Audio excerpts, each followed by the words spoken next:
What's going on, everybody? Welcome in Wager Alarm live stream. It's Tuesday night. Howard Bender, Craig Mish. Let's wrap up week 6. Move ahead to week 7.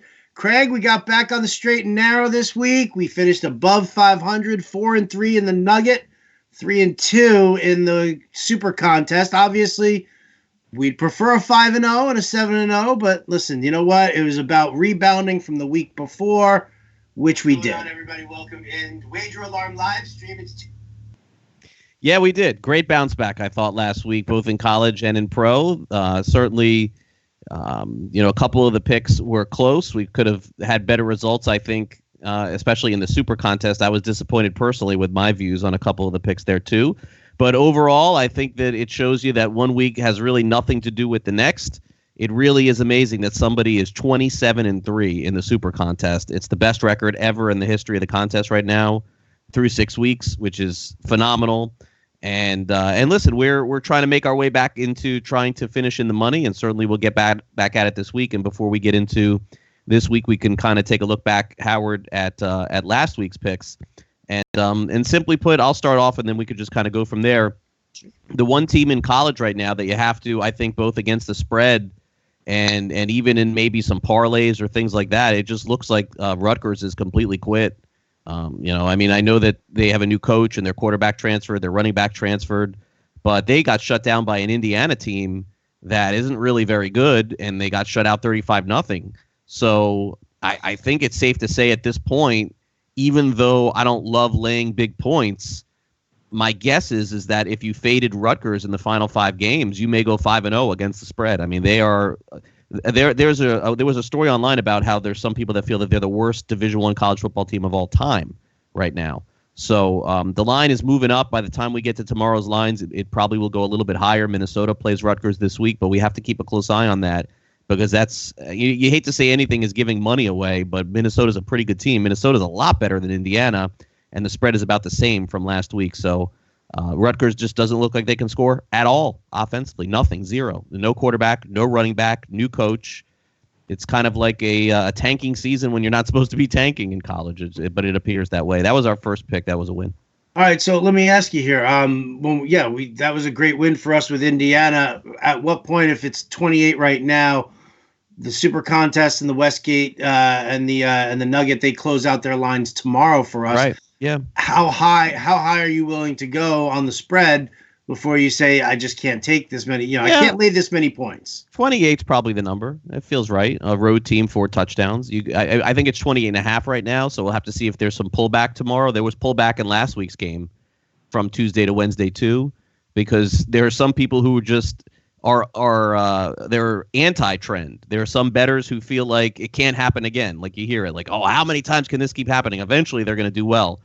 Believe it or not, there are some people like that. They'll just keep taking Rutgers until it happens. But there are some really smart people out there that are fading this team. So we'll see what it comes out tomorrow. But I feel pretty confident at this point, just going against them in every game the rest of the year.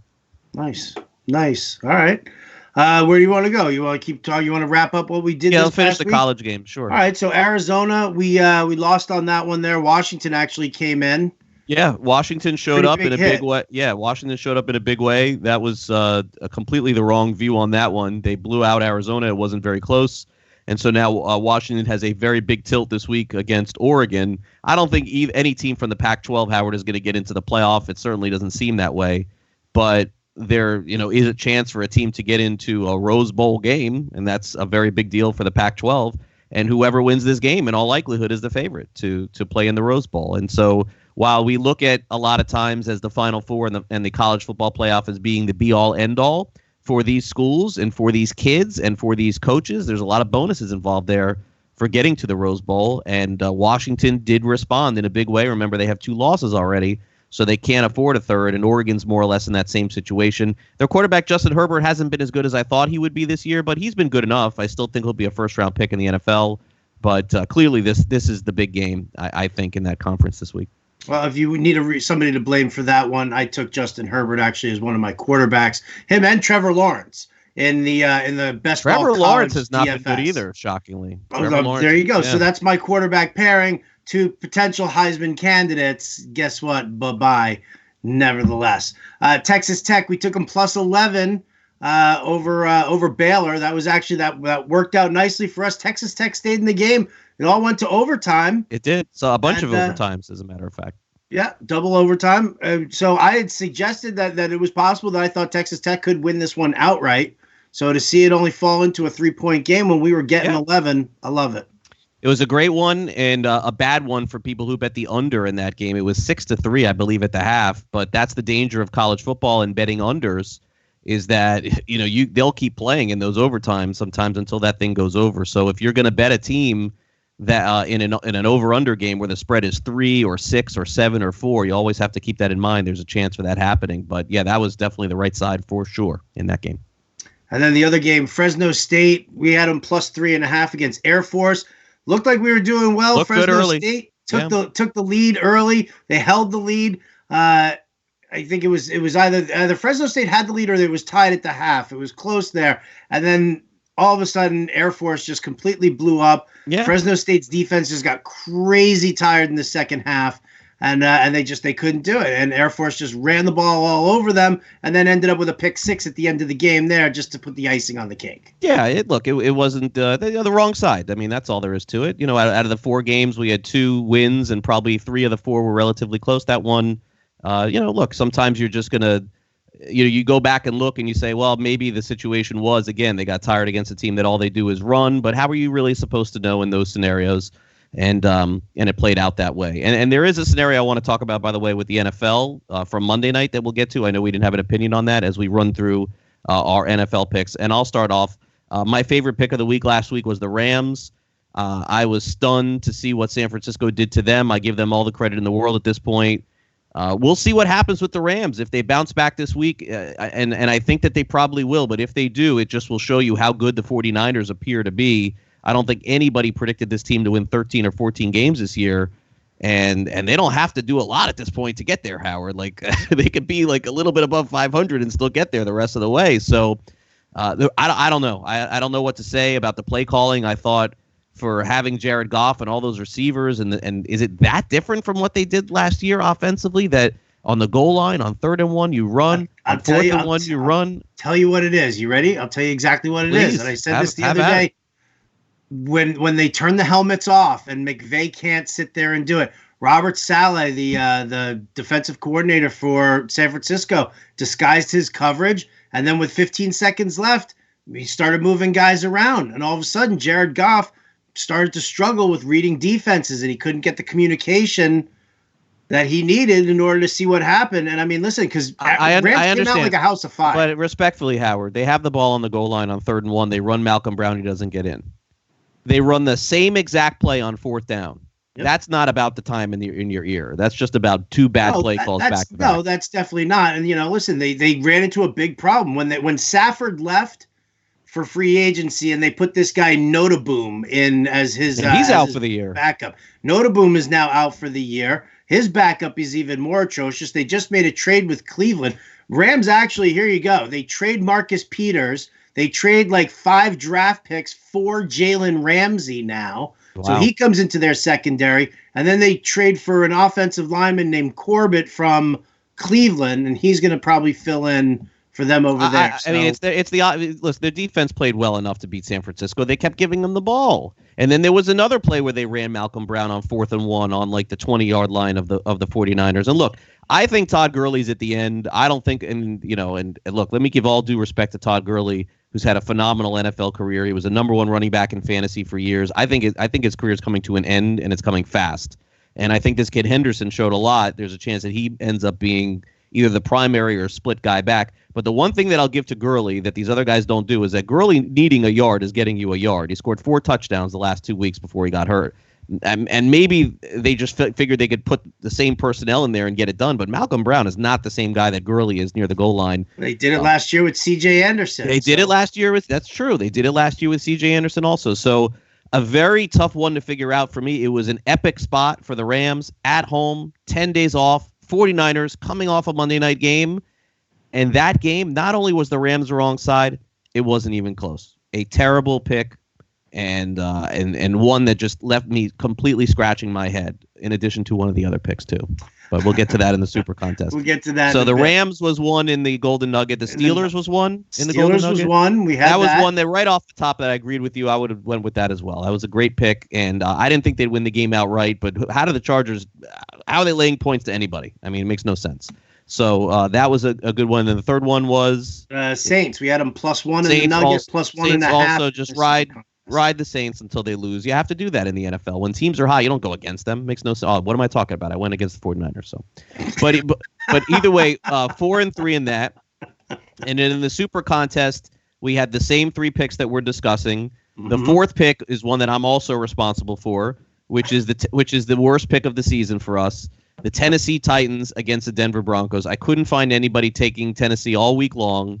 I mean, I don't know what to say, honestly, about that one. It's almost to the point where if Tennessee comes out and plays well this week, I'm going to cry. Like I am going to be upset because that was the single worst offensive performance I've seen from an NFL team in a very long time. But see, you know what, though? I was dying because you said it on the live stream last. You said, here's what's going to happen. Denver's going to come down. They're going to score a field goal. They're going to kick a field goal. It's going to be 3-0. Then Tennessee's going to give the ball back, and then Denver's going to come back. They're going to kick a field goal. It's going to be 6-0. Then Tennessee's going to come down the field. They're going to kick a field goal. It's going to be 6-3. And you said, and you had that whole thing, and it was absolutely perfect right up until Denver it was 13-0, and they were still in the game. But their offensive line is just so bad, Tennessee.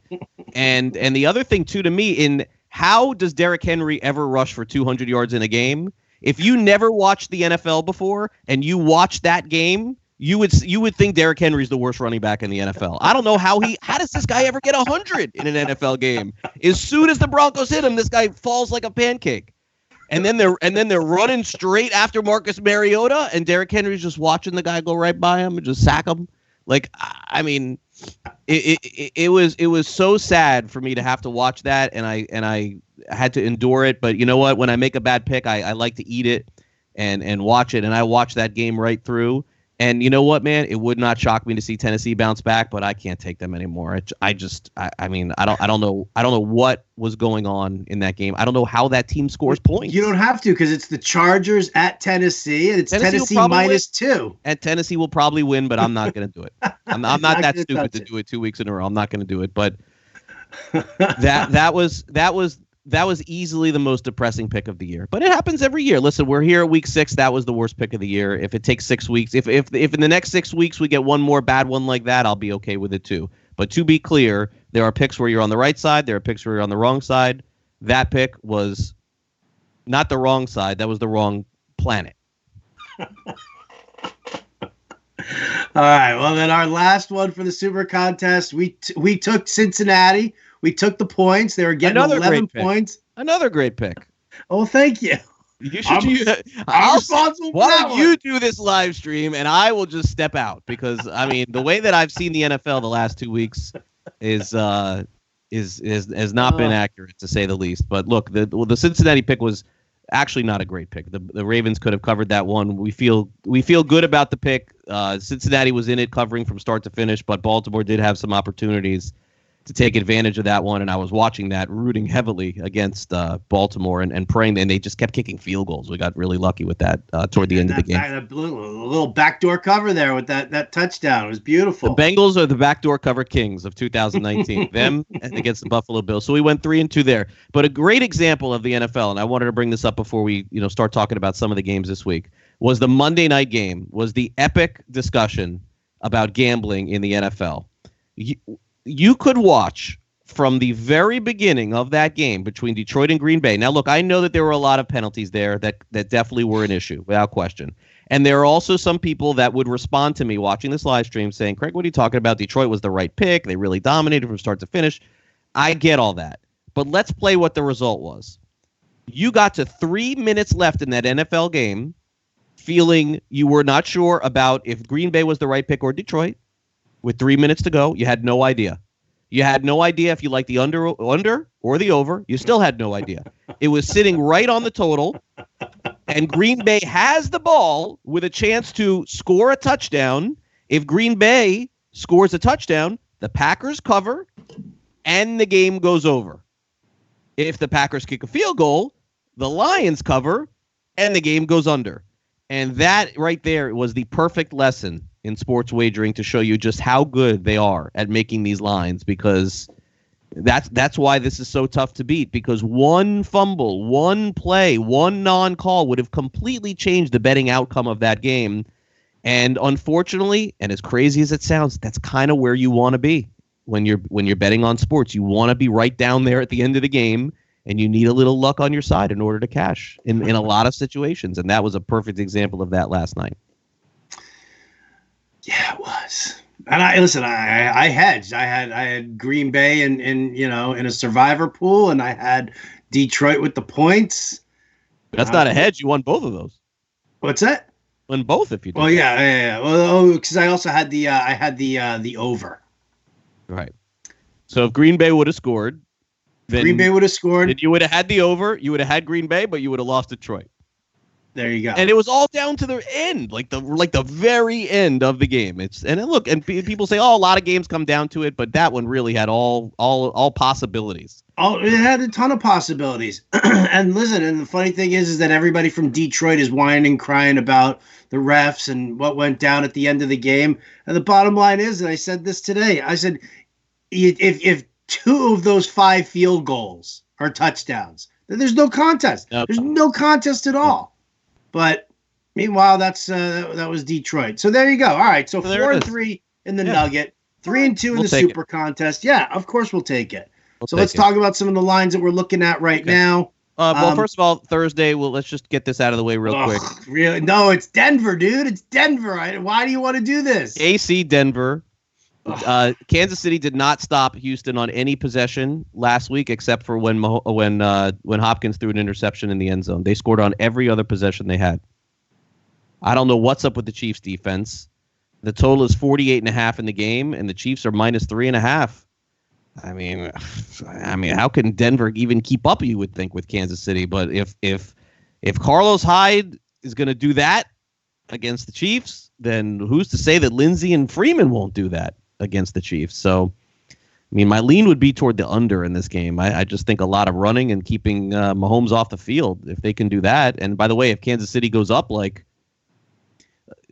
put it this way, I think the game could be close. But in a scenario, a bad scenario for Denver is what? 21-3 after 3 quarters? And then what? Flacco throwing like nuts? That's not going to work. I mean, Denver cannot come back in any game that they're down. So we'll see there. We also have UCLA Stanford on Thursday night, kind of a dog game there. Not really all that interested. So in terms of college, this weekend, not quite like last week. We had some fun games last week. Unfortunately, my Gators did not win at LSU. But the 2 really main college games that are going on, as I mentioned, Oregon against Washington. The Ducks are minus 3 on the road. It's a 3:30 Eastern game. And so the winner of this will put themselves in a much better position in the pack. And also Arizona plays against Utah. Utah's a huge favorite, minus 13.5. They're one of the best defensive teams in the country. We've illustrated that going back to all the way when they played against BYU. And then the big game, the elimination game in the Big Ten is Michigan and Penn State. Penn State's minus 8.5. Michigan has obviously struggled for the most part this year, but a win for Michigan over Penn State probably puts them back in the top 10. And you obviously know that they'll play Ohio State at some point this year. So if you're dreaming and wishing and you're a Michigan fan, then that's the outcome that you're praying for. Is that likely to happen? No. A Penn State win and then a win for them against Ohio State would put them into the playoff picture. So those are the main games in college this week in terms of the top 25. Alabama plays Tennessee, another cupcake this week for them.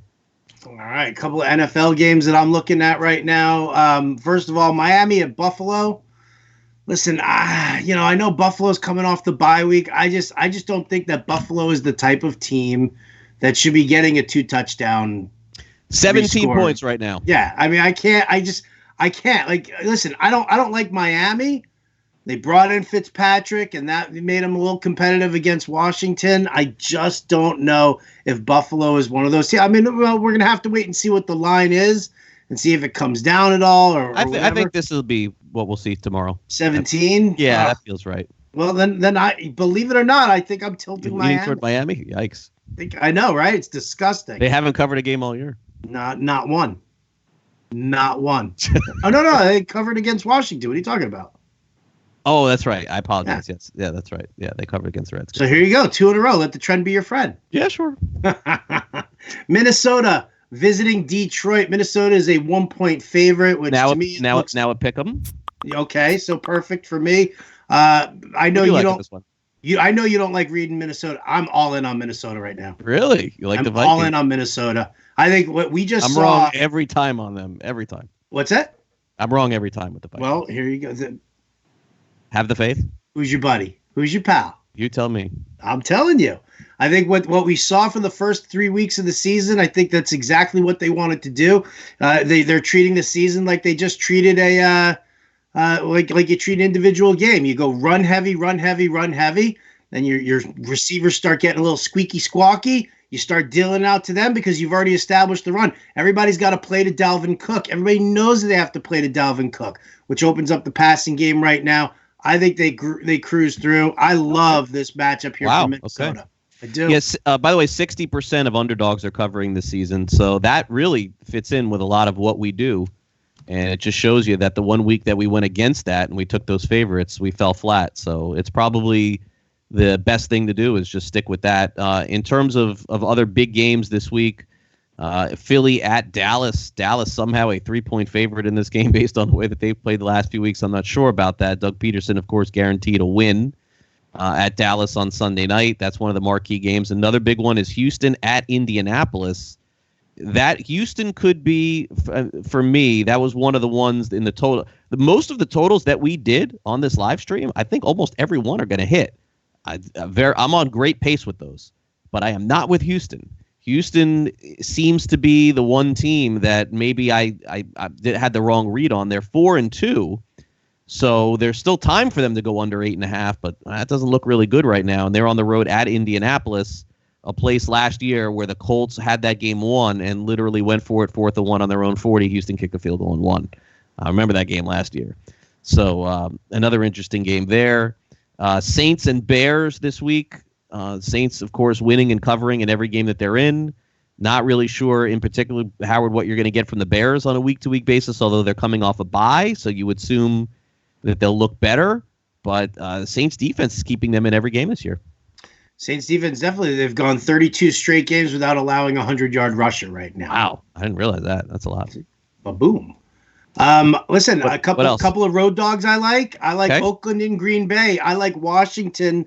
Actually, Washington's a home dog, but Oakland's in Green Bay. Washington's at home against San Francisco. I know, San Francisco, they look great. They look phenomenal. 10 points? I don't know. 10 points seems a lot to me. It would be taking Washington or nothing for me as well. There's no laying big points on the road ever. It doesn't work. But Raiders is interesting there. The Raiders is definitely interesting because, I mean, even with the Packers winning all these games, they just don't look great. Like in any game that they've played, they really don't. Rodgers doesn't have the timing with the receivers. Receivers are still banged up. Who knows if Devontae Adams is back? Oh, this Valdez-Scantling was a huge bust for me, man. He's a mess. Yeah. Allison got hurt. I mean, when you're talking about a guy named Alan Lazard, an undrafted free agent at Iowa State, and that's your most reliable receiver in Green Bay, you know what? I'll take the power rushing of Josh Jacobs in Oakland and have them air it out a little bit when they need to. Yeah, I mean, look, there's a good spot for Oakland for sure, coming off a bye, no doubt. You mentioned the Rams earlier getting Jalen Ramsey. They are -3 at Atlanta. I suppose that if you wanted to just continue to play the streak, you would go against the Rams, but the Falcons can't cover anything. They can't stop anything. I'm telling you right now, I have zero interest in this game for gambling purposes this week. All right. Then the big game that, of course, will be all over is Tennessee -1.5 against the Chargers. Boom. Try and predict that one. Games are tough this week, man. Games are really tough. There's a lot of close lines. I mean, we have a 3, a 3, a pick'em, a 1, a 3, a 1.5. That's 6. 2 3.5. That's 8.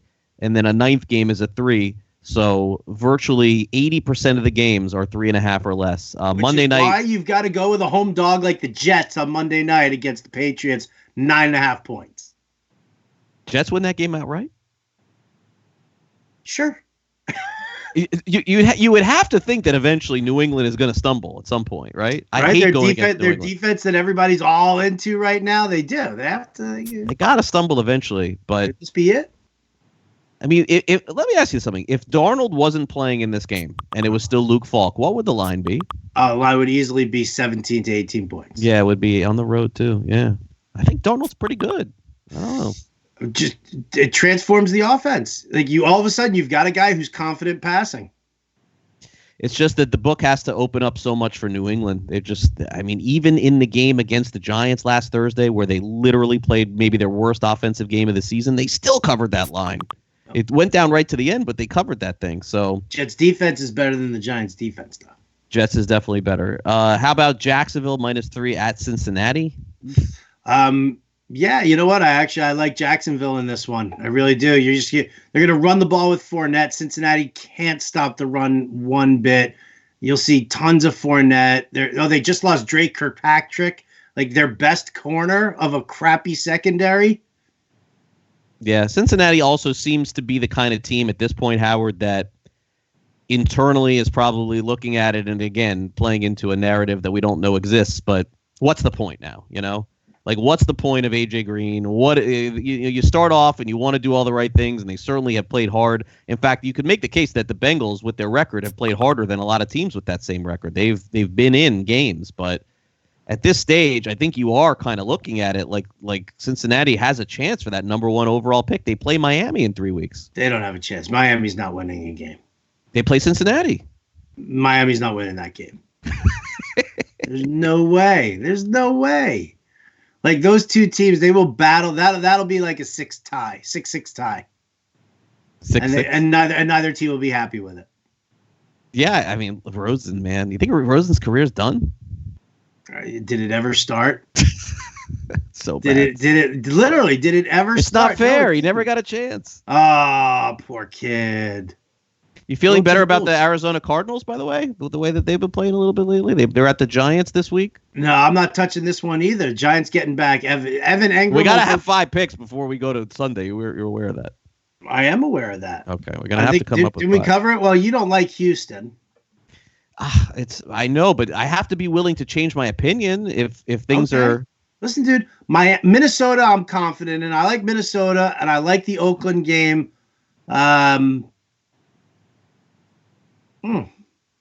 might be intrigued by Seattle -3.5 against the Ravens. Did you like Seattle against Cleveland this week? I did. That's right. We didn't bet it. Oh my gosh, I would have lost that one too. You know what? We should end this live stream, man. I mean, in the 2 years we've done this, last week was my worst week. There's no doubt. I mean, if I would have added more games to this, we would have just fallen in the standings. It happens. Sometimes you just don't have a clear read on it. I could be into the Jets Monday night.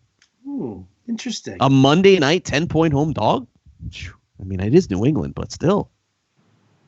Anyway, Friday night Spleen looks perfect sort it all for out. Sam Darnold. That is right. We will. And we'll check that out. So join us on Friday night, guys, 9 p.m. Eastern. Craig and I will be giving you our picks for both the Super Contest and the Golden Nugget. I would like to leave everyone with one thing. Hold on. Let's see the score here before we go on the live stream here. Yes, okay.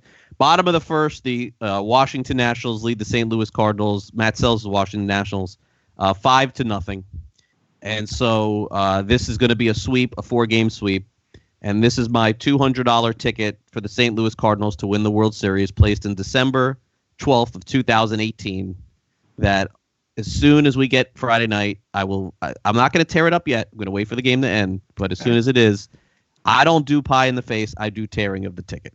So we'll do my tearing of the ticket on Friday night. And if anybody wants to pie me on the face, let me know. I'll meet you anywhere in South Florida. I deserve a pie after last week. But you know what? I'll tell you what. Next week on Friday night you take a pie in the face. For the Cardinals? I'll send somebody to you in South Florida. Yeah, I know somebody who would be. But based on no, we have to do it. No, I'm not taking a pie in the face for a futures bet. No. You can take it for. We have to. I have to. Seattle. Yeah, see, I'm not going to do that. I'm not that stupid. Although Cleveland did play well, they could have won that game. Oh yeah, they were great. Anyway, on that note. I got to run. Just You got to run. We got to run. Big thanks to our boy Matt Sells for taking care of us. We'll talk to you guys on Friday night. For Craig Mish, I'm Howard Bender. We'll catch you next time.